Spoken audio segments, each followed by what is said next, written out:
Hello and good evening. I'm Melissa Idris. And I'm Sharad Kuttan. Welcome to Consider This. This is the show where we want you to consider and then reconsider what you know of the news of the day. Prime Minister Ismail Sabri Yaakob has clarified that the reintroduction of the GST is not a done deal and the impact of its implementation is still being studied. Now, this after he was reported as saying that the GST would be able to expand the country's income and that his government does not rule out the possibility of restoring the tax system to boost federal coffers. But is it time to resurrect the GST in Malaysia? Let's ask our first guest tonight. Economist Dr. Nungsari Ahmad Radi joins us now. Nungsari, where do you stand on the debate as to whether or not GST should be reintroduced in Malaysia? No, I'm one of those who always believe that the GST as a fiscal tool is a good tool. It's an effective tool that captures most transactions in the economy. Certainly, there's a broad and higher amount of revenues as it did in 2017-2016 compared to the SST. But the question is actually a question of not effectiveness, it's a question of timing, the appropriate. And I think just to propose the reintroduction of GST just by itself without a formal, thorough, comprehensive review of the overall fiscal framework, looking at other sources of revenues, looking at what can be done to expenditures and what to do about liability, I think it's not the right way to do it. You have to be part of a broader, more comprehensive reform or relook at the whole fiscal space, not just introducing the GST as a means to just increase revenue. Right. Nungsari, we're having some audio difficulty. I think it's quite difficult to make out the audio. We're going to try and get you back on the line. We will be back with economist Dr. Nungsari Ahmad Radi talking about his thoughts on whether or not the GST should be reintroduced in Malaysia. Is it a question of timing? Let's ask him after this. Stay tuned. We'll be right back.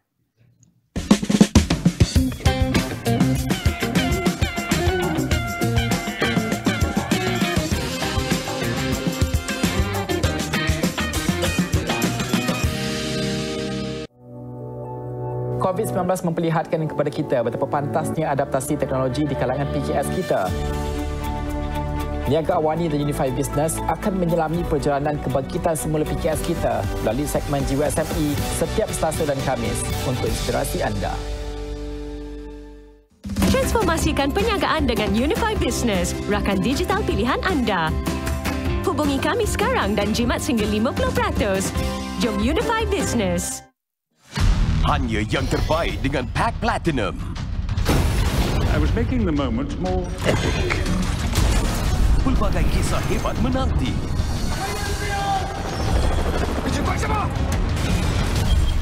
Wira-wira yang memukau.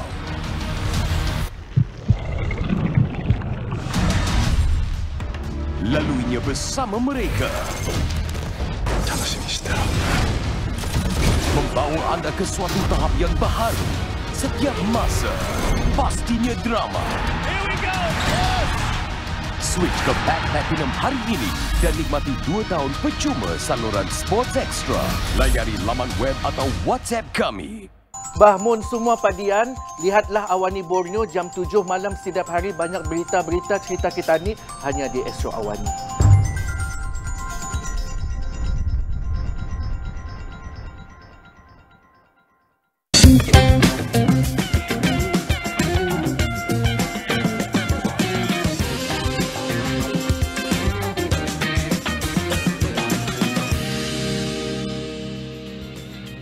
Hi, welcome back to Consider This. I'm Melissa Idris. With me is Sharad Kuttan. We've got Dr. Nungsari Ahmad Radi back on the line to tell us, Nungsari, where do you stand in the debate of whether or not to reintroduce GST?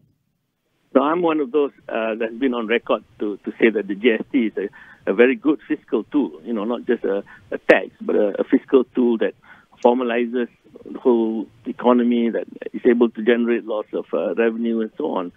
So the efficacy and the effectiveness of GST is not the issue here. It's actually about the timeliness and the appropriateness of applying that tool. And I think given that it's just being proposed as as a means to increase revenue without looking at the more broader issue of fiscal reform. Whether it is looking at other sources of revenue or looking at actually doing something about expenditures or bringing it together with the liability management. I disagree, especially now because a lot of people are in dire straits, and the economy is basically a consumption economy. If you apply a GST right now, like 70% of the economy is consumption, so you're going to hit people quite bad without being offered, alternatives or more comprehensive look at the overall fiscal policy. No, sorry, what is preventing that broader application of the GST, or rather the application of GST within the broader terms that you laid out in terms of reform, in terms of the way in which government spends money and thinks about those expenditures?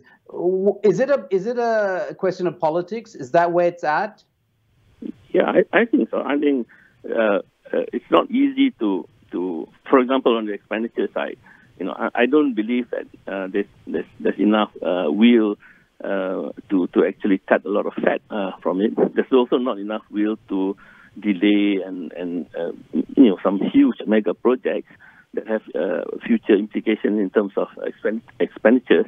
There's also not enough, I think, creativity to look at other sources of revenue on the revenue side. People have been dancing around capital gains tax or some sort of wealth tax. We've not even looked at windfall taxes. There were companies, a lot of companies did badly. There were companies who benefited from the pandemic. So I think I don't think it's about capabilities. It's actually about leadership in trying to do an overall revamp of the treasury of fiscal policy. Do you think that those conversations, those considerations are being weighed in addition to the GST? We hear from the Prime Minister that the government is doing a study to determine the implications, the impact of reintroducing GST. Do you think that at the same time, simultaneously, there might be considerations of other measures for fiscal reform? Yeah, I think the trigger to all of this might have been because there's an unbudgeted increase in subsidies, from 4 billion to 28 billion, whatever. There might have been shortfall in collection. So I'm sure that different parts of the government looking at revenues, alternative sources of revenues, those are looking at savings and expenditures, they're all there. Putting them together and actually having a slightly longer view of how government finances ought to be in the next, say, 3-4 years. But I think politically, it's very difficult horizon to have right now, 3-4 years. So they're just thinking about next election. I don't think they're ever going to introduce GST before the election, though. Same government. Next, I think we're going to talk to Ben Sufyan about that, about the not just how to communicate the GST, but who's going to want to bring this bad news to the population before the elections. But I want to ask you about the effort it took to set up the whole GST system, and then once the cost was all kind of like factored in, and all kinds of economic activities were aligned to do the GST system, Pakatan Harapan comes to power and puts a stop to it. Do you think that was a wrong move? Could they have done it better? Could they have just reduced the rate to zero, whatever it is, so that the cost of reintroducing GST at some point will not be phenomenal? Yeah, because what happened was there were pieces of legislation that were introduced to implement the GST, not only legislation, but also systems and processes. I think what Pakatan Harapan ought to have done, 4 years ago, was to just zero-rated the whole thing, right? And leave the system and the legislation alone. And if that were to be the case, then to get restarted on it would be much faster and easier. Because you zero-rate the whole thing, but you have the system and processes in place instead of removing the legislation and the system altogether. It'll take some time to get back, if I would. All right. Can I ask you? Flip-flop, sorry. Sorry. Go ahead, Sharad. Follow up. Sorry, is this kind of flip-flop bad for the economy? And we go from administration to administration with varying ideas about how they should run this government. Is that going to be bad for business? Yeah, there's uncertainty in terms of actually if you're running a business, it's very bad because you don't know how to account for costs, and sometimes there are delays, and delays are also costs. You see, they're making up between. I was looking at the numbers. I think SST is bringing about 28 billion. GST brought in about 44. So we're talking about some 17 billion sort of shortfall between GST and SST. I think the problem with the government finances is much larger than 18 billion. So that's why I'm trying to say GST is just one possibility, but there are other sorts of tinkering that ought to be done, and give businesses a sense of certainty at least. But I think we're not going to get that, to be honest, until the election. Okay, all right. Well, who stands to lose, Nungsari, from the reintroduction of GST, regardless of when it will be? It may prove to be an unpopular decision, but who might stand to lose the most? Is it the public? Is it the politicians? Now, if you look in terms of the economic pain, if you look at the composition of the economy, if you look at, private consumption is more than half the economy, and then there's a bit of public consumption, government spending. 50% of the economy is private consumption. If you introduce GST, those are the people who are going to pay the economic pain. The political pain will have to be paid by politicians. But I think in terms of people, there will be households and businesses. Businesses is more of a tedious processes to go through. But household, in terms of the actual pain, in terms of whatever 5-6% that they're thinking of. Okay, all right. Sorry, we have a little bit of time left. Sorry, can we just ask one quick question? Sorry, how muddled is our thinking about GST? If you listen to the debates from politicians, from the public, is it muddled? Yeah, it is muddled because the way it was introduced the last time was very poor. The communications were poor. The way they went from creating all kinds of exemptions that became very confusing, and then the way the rebates were processed were unclear, and at the same time it was seen by many as a way to increase revenue to cover holes that were created in some other shenanigans instead of a total tax reform, right? And so people have a very bad taste in their mouth in terms of what GST is, and the people on the ground and businesses especially are wary about this sort of thing. So, but it's not a bad thing, like I said, but it has to be done in a way that fits a broader, more comprehensive look at things. Appreciate your time. Thank you so much, Nungsari. That was economist Dr. Nungsari Ahmad Radhi. We're going to take another quick break here and consider this. We will be back with more. Stay tuned.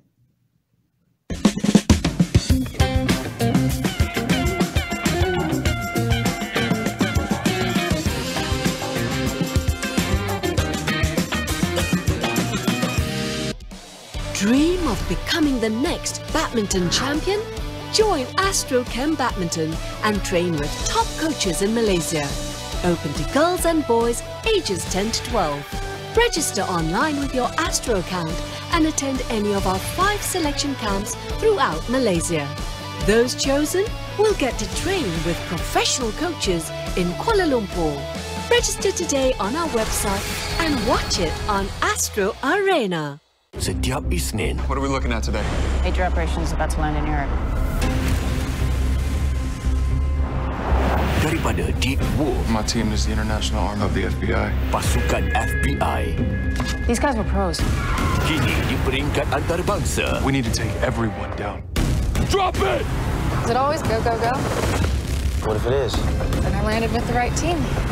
FBI International. Siri-siri baru setiap Isnin di AXN. Rasai kelazatan makanan serata dunia. Jom kita masak. Ini dia resipi memang senang. I love simplicity that tastes delicious. Best thing I've ever seen. Dimasak dengan bahan-bahan terbaik. Getting hungry, eh? Everything I want. Y'all smell that? Bon appetit, guys. Dunia penuh rasa terbaru Jun ini di Astro.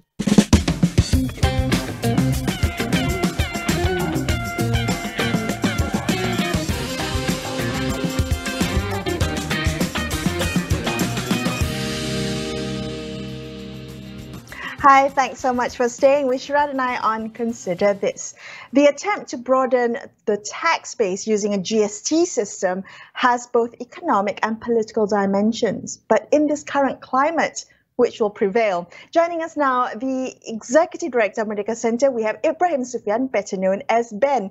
Ben, we spoke to economist Dr. Nungsari Ahmad Radhi a bit earlier, and he said that the weaknesses or the muddled communication when GST was first introduced in 2015 had left a bad taste in the public's mouth, metaphorically, over the issue of GST. And I'm just wondering what the Merdeka Centre has, whether it has done any surveys to kind of gauge public sentiment since on GST. How unpopular is the GST really? Well, I mean, when the GST came into the picture in the first quarter of 2016, carried out, a series of surveys related to that. In the beginning of the year of 2015, so we're talking about 7 years ago, most people were unaware, but as the government communications intensified to educate members of the public that we should grow and share together, the negativity began to rise. And in part, it culminated at a difficult point by the middle of that same year, because that was also the time when the 1MDB scandal broke. I think it was sometime towards the end of July. So we have continued to ask public about their sentiments on taxes every now and then. But one of the things that left a negative perception with the members of the public was that the GST came right at the same time when we had that scandal, and a lot of people, even in the remotest part of the country, could equate that their tax dollars, the tax ringgit that they have to pay, some of which will have to fill up that hole created by the 1MDB scandal. So I think since then, when we looked at 2018 election, a lot of people were transfixed by the bigger unfolding drama about leadership, but we detected that the underlying negativity, stemmed from the introduction of the GST. And so up to now, basically, most members of the public, majority of them, do not want the GST back, even though they don't quite understand how it's going to work, how it's going to assist them in helping address the public service needs of the nation. Yeah, this is, a very interesting point, because people want good public services. They want their the holes in their roads to be patched, but they don't necessarily want to be taxed. And the tax base in this country, Melissa, myself, probably you too, Ben, actually pay taxes, but we are a small minority, and perhaps slightly resentful as well. So I want to ask you, is there a larger problem here? Do Malaysians actually understand the demands that they make on government and how and the limitations that government have in terms of fulfilling that if they don't give government the tools to raise the money to pay for these services? Well, I mean, for the longest period of its existence, our country has been blessed with natural resources, particularly since the early 70s onwards with the discovery of petroleum and gas, such that we also live under this resource curse. The government has continuously supported the public by subsidies, and the money for these subsidies has to come from somewhere. And in our conversations with ordinary members of the public, certain segments of the business community, not all, but some, there is, I think, a disconnect between what they expect the government to do and to provide for the public interest as opposed to where the government is going to source the funds for it. Somehow, a lot of discussion has always been about we need assistance for this, we need allocation for that, infrastructure, but there's no debate or discussion about where the funds are going to come from. Now, I think, like what Sharat mentioned, I think 80% of the Malaysian workforce do not pay income tax. Most of our taxes are paid by corporations, by the GLCs, and a small fragment of the workforce. So the vast majority of Malaysian households don't really pay tax, except for maybe local council taxes. So for many people, there is a disconnect between what they expect the government to provide for and where the money is going to come from. And the nature of the public debate in Malaysia doesn't help as well. And I think here the opposition and the ruling parties have always argued over taxes, and there's a great deal of populism being thrown about by both sides. And then this, at the end of the day, it doesn't educate the public about government finances. And I think now it's reached a point where the government has to tax more, it has to broaden its tax base, and hence the discussion about the GST being reconsidered for re-implementation. All right. Well, economist Nungsari just now mentioned that he doesn't think it's likely that the GST will be introduced before GE15, despite the desperate need for it because of unbudgeted subsidies due to rising global prices. What do you think, Ben, in terms of timing? Is it just about a matter of timing as to when to reintroduce GST, and who has to bite the bullet and deliver that news to the public? Well, certainly, I agree with Dr. Nungsari that it's a matter of timing. In terms of need, it's not just Malaysia, but I think many governments around the world, have dug deep into debt and have gone into deficit territory in order to finance the COVID relief for businesses, for households affected by the pandemic and the economic growth slowdown. So hence the need to broaden the tax base. But at the same time, we also have this impending election, supposed to happen anywhere between the next 6 to 12 months. And so I think if there's any reintroduction, it will be after the general elections are held. So it might be about maybe a year before we see the GST come back.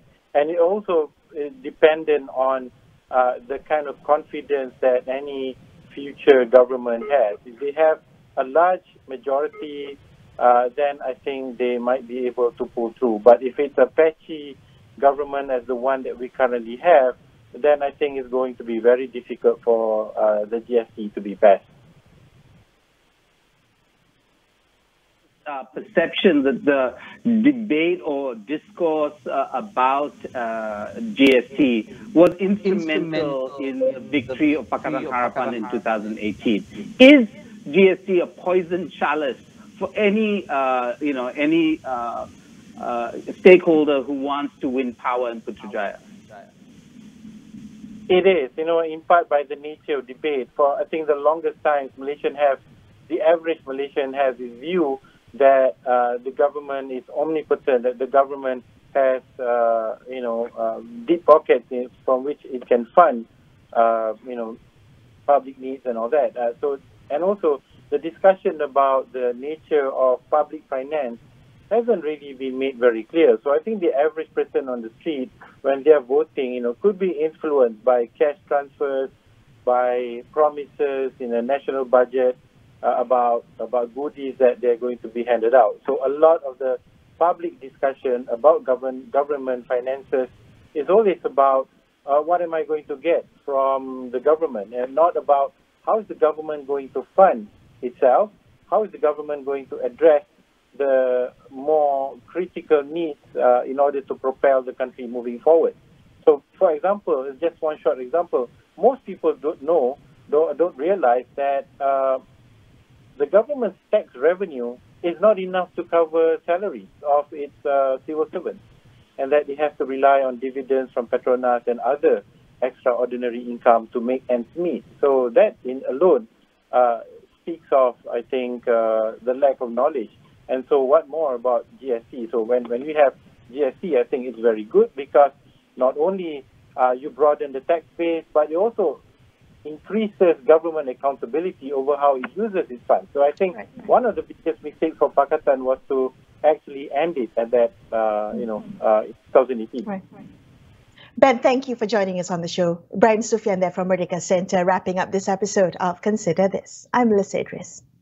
And I'm Sharad Kuttan, signing off for the evening. Thank you so much for watching, and good night. And good night.